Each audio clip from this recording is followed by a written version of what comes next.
പെൺകുട്ടികളുടെ ഫോട്ടോ ദുരുപയോഗം ചെയ്ത കേസിൽ കാലടി ശ്രീശങ്കര കോളേജിലെ മുൻ വിദ്യാർത്ഥി രോഹിത്തിനെതിരെ പോക്സോ വകുപ്പും ചുമത്തും. കാലടി പോലീസ് രോഹിത്തിൻ്റെ അറസ്റ്റ് നേരത്തെ രേഖപ്പെടുത്തിയിരുന്നു. ഇയാളെ കോടതിയിൽ ഹാജരാക്കും. വിവരങ്ങളുമായി ഉമേഷ് ഞങ്ങളുടെ പ്രതിനിധി ചേരുന്നു. ഉമേഷ്, ഈ സാധാരണഗതിയിലുള്ള വകുപ്പുകൾക്ക് പുറമെ പോക്സോ വകുപ്പ് കൂടി ചേർക്കാൻ തീരുമാനിച്ചു പോലീസ്, അല്ലേ? അതെ അജിംഷാദ്, നേരത്തെ ഇയാൾക്കെതിരെ ഉയർന്ന പരാതി പെൺകുട്ടികളുടെ ഫോട്ടോ അവർ സാമൂഹ്യ മാധ്യമങ്ങളിൽ പോസ്റ്റ് ചെയ്ത ഫോട്ടോ മറ്റു ചില അശ്ലീല സൈറ്റുകളിൽ പോസ്റ്റ് ചെയ്ത് അത്തരത്തിൽ ദുരുപയോഗം ചെയ്തു എന്നുള്ളതായിരുന്നു ഈ രോഹിത്തിനെതിരെ ഉയർന്ന പരാതി. ഇത് കാലടി ശ്രീശങ്കര കോളേജിലെ പെൺകുട്ടിയാണ് ആദ്യം ഇയാൾക്കെതിരെ പരാതി നൽകിയത്. അത് പ്രായപൂർത്തിയായ പെൺകുട്ടിയായിരുന്നു. അതിന്റെ അടിസ്ഥാനത്തിൽ രോഹിത്തിന്റെ അറസ്റ്റ് രേഖപ്പെടുത്തിയിരുന്നു. അതിനെ തുടർന്നാണ് പ്രായപൂർത്തിയാകാത്ത മറ്റൊരു പെൺകുട്ടിയും സമാനമായ രീതിയിലുള്ള ഒരു പരാതിയുമായി കാലടി പോലീസിനെ സമീപിക്കുന്നത്. ഈ പരാതിയിലാണ് രോഹിത്തിന്റെ വീണ്ടും അറസ്റ്റ് രേഖപ്പെടുത്തുകയും ഒപ്പം പോക്സോ വകുപ്പ് ഉൾപ്പെടെ ചുമത്തുകയും ചെയ്തിരിക്കുന്നത്. ഇയാളെ ഇന്ന് തന്നെ കോടതിയിൽ ഹാജരാക്കും എന്നുള്ളതാണ് പോലീസ് അറിയിച്ചിരിക്കുന്നത്. നിലവിൽ 2 പരാതികളാണ് കാലടി പോലീസിന് ലഭിച്ചിരിക്കുന്നത്. ഈ അറിയാൻ കഴിഞ്ഞത് പോലീസ് നടത്തിയ പ്രാഥമിക അന്വേഷണത്തിൽ ഏതാണ്ട് 17ഓളം പെൺകുട്ടികളുടെ ചിത്രങ്ങൾ ഇത്തരത്തിൽ ദുരുപയോഗം ചെയ്തു എന്നുള്ള വിവരം പോലീസിന് ലഭിച്ചിട്ടുണ്ട്.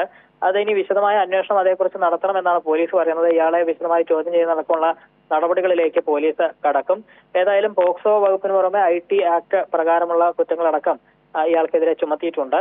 ഇയാളെ ഇന്ന് തന്നെ കോടതിയിൽ ഹാജരാക്കുകയും ചെയ്യും. അജിംഷാ, തീർച്ചയായും. കാരണം ഈ പ്രത്യേകിച്ച് നിയമസഭയിലടക്കം സർക്കാർ പറയുന്ന ഒരു കാര്യം, അതായത് ഡിജിറ്റൽ കുറ്റകൃത്യങ്ങൾ, ഈ സോഷ്യൽ മീഡിയയിലടക്കം കേന്ദ്രീകരിച്ചുള്ള ഡിജിറ്റൽ കുറ്റകൃത്യങ്ങൾക്കെതിരെ ശക്തമായ നടപടി സ്വീകരിക്കും. ഒരുപക്ഷെ ഇതൊക്കെ ഇത്തരം സാധാരണഗതിയിലുള്ള ഒരു ക്രിമിനൽ സംഭവം എന്നുള്ള മാനിപ്പുലേഷൻ എന്നതിനപ്പുറത്തേക്ക് പോക്സോ കൂടി ചേർത്തുകൊണ്ട് കൃത്യമായൊരു നടപടിയിലേക്കാണ് പോലീസ് നീങ്ങുന്നത് എന്നത് ഇവിടെ ശ്രദ്ധേയമാണ്. അതെ അജിംഷാ, ഇത് വളരെ ഗൗരവമായി തന്നെയാണ് പോലീസ് കാണുന്നത്, സർക്കാർ കാണുന്നത്. അതുകൊണ്ട് തന്നെയാണ് ഇങ്ങനെ പ്രായപൂർത്തിയാകാത്ത ഒരു പെൺകുട്ടിയുടെ അടക്കം പരാതി വരുന്ന സാഹചര്യത്തിൽ കർശന നടപടിയിലേക്ക് കടക്കാൻ തന്നെയാണ് പോലീസ് തീരുമാനിച്ചത്.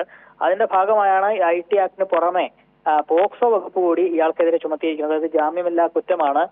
സ്വാഭാവികമായും കോടതിയിൽ ഹാജരാക്കിയാൽ റിമാൻഡ് ചെയ്യാൻ തന്നെയായിരിക്കും പോലീസ് ആവശ്യപ്പെടുക. ആ തരത്തിലുള്ള നടപടിയാകും ഉണ്ടാവുക. പിന്നീട് ഇയാളെ കസ്റ്റഡിയിൽ വാങ്ങി വിശദമായി ചോദ്യം ചെയ്യേണ്ടതുണ്ട്. കാരണം 1, 2 10-17ഓളം പെൺകുട്ടികളുടെ ചിത്രങ്ങൾ ഇത്തരത്തിൽ ഇയാൾ ദുരുപയോഗം ചെയ്തിട്ടുണ്ട് എന്നുള്ളതാണ് അറിയാൻ കഴിഞ്ഞത്. അതുകൊണ്ട് ഇത് എങ്ങനെയായി ഇയാൾ ചെയ്തിരുന്നത്, ഏത് ഡിവൈസ് ഉപയോഗിച്ചാണ് ഇത് ചെയ്തിരുന്നത്, അതടക്കം പോലീസിന് കണ്ടുപിടിക്കേണ്ടതുണ്ട്. മാത്രമല്ല, മറ്റാരുടെയെങ്കിലും സഹായം ഉണ്ടായിരുന്നോ, കൂടുതൽ പെൺകുട്ടികളുടെ ചിത്രങ്ങൾ ഇയാൾ ദുരുപയോഗം ചെയ്തിട്ടുണ്ടോ, ഇത്തരത്തിൽ നിരവധി ചോദ്യങ്ങൾക്ക് ഉത്തരം ലഭിക്കേണ്ടതുണ്ട്. അതുകൊണ്ട് കർശന നടപടിയിലേക്ക് തന്നെ പോലീസ് കടക്കും. അതിന്റെ ആദ്യ നടപടി എന്നുള്ള നിലയിൽ ഇപ്പോൾ അറസ്റ്റ് രേഖപ്പെടുത്തിയിട്ടുണ്ട്. ഇന്ന് തന്നെ ഇയാളെ കോടതിയിൽ ഹാജരാക്കുകയും ചെയ്യും. ശരി ഉമേഷ്.